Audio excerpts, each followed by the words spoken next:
الحمدللہ رب العالمین والصلاة والسلام علی سید المرسلین اما بعد فاعوذ باللہ من الشیطان الرجیم بسم اللہ الرحمن الرحیم۔ صدر شریعت، بدر طریقت، محسن اہل سنت، خلیفہ اعلیٰ حضرت مصنف بہار شریعت حضرت علامہ مولانا الحاج مفتی محمد امجد علی اعظمی رضوی رحمۃ اللہ تعالیٰ علیہ 1300 سنہ ہجری مطابق 1882 عیسوی میں مشرقی یورپی ہند کے قصبے مدینۃ العلماء بوسی میں پیدا ہوئے۔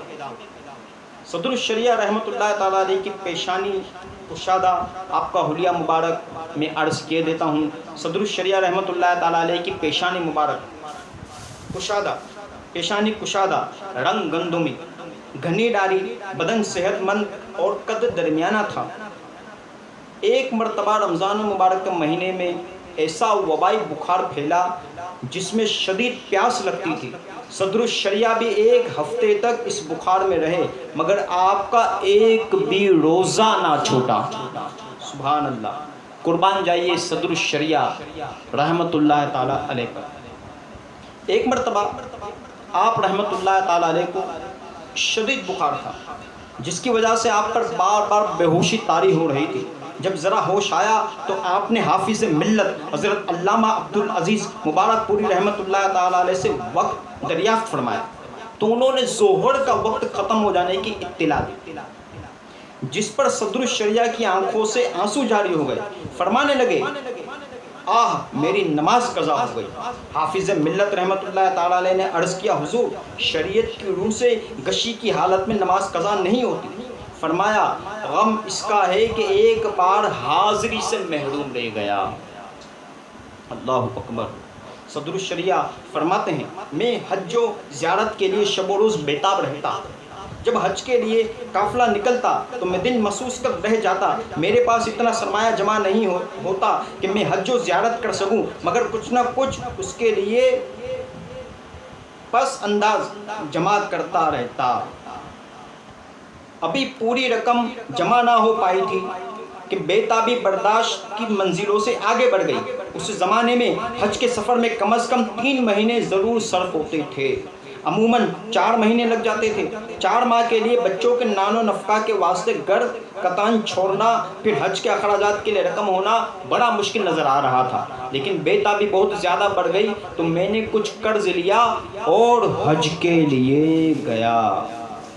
صدر الشریعہ رحمۃ اللہ تعالیٰ علیہ کا انداز دیکھیے کہ کیسی محبت تھی، کیسی والہانہ عقیدت تھی۔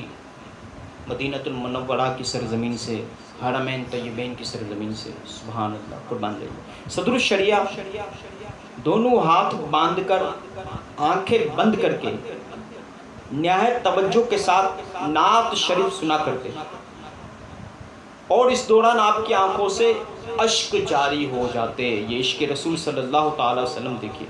آپ رحمۃ اللہ تعالیٰ علیہ تمام عمر شجر اسلام کی آبیاری کے لیے کوشاں رہے۔ سیدی اعلیٰ حضرت رحمۃ اللہ تعالیٰ علیہ کی بارگاہ میں قرآن پاک کا ترجمہ کرنے کی عرض کی اور خود سیدی اعلیٰ حضرت سے سن کر املا فرمائی اور ترجمہ کنز الایمان کی صورت میں مسلمانوں کو ایمان کا خزانہ عطا فرمانے کا سبب بنے۔ اسی طرح بہار شریعت جیسی عظیم الشان کتاب تصنیف فرما کر عالم اسلام پر احسان فرمایا۔ الحمدللہ عزوجل اس عالی شان کتاب کو الحمدللہ کئی عاشقان رسول الحمدللہ اس عالی شان کتاب سے استفادہ کرتے ہیں، اس سے فائدہ حاصل کرتے ہیں اور اس کے فیض سے مستفیض ہو رہے ہیں۔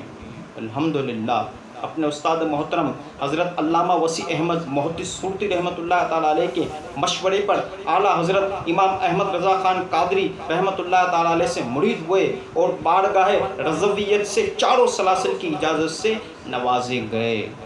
آپ کو صدر الشریعہ کا لقب اور قاضی شرع کا منصب بارگاہ اعلیٰ حضرت سے ملا۔ ذوالقعدۃ الحرام 1367 ہجری کی دوسری شب 12:26 پر مطابق 6 ستمبر 1948 عیسوی کو آپ وفات پا گئے۔ مدینۃ العلماء گھوسی ضلع اعظم گڑھ میں آپ کا مزار زیارت گاہ خاص و عام ہے۔ اللہ تبارک و تعالیٰ صدر الشریعہ کے فیضان سے ہم سب کو مستفید فرمائے، آمین بجاہ نبی صلی اللہ علیہ وسلم۔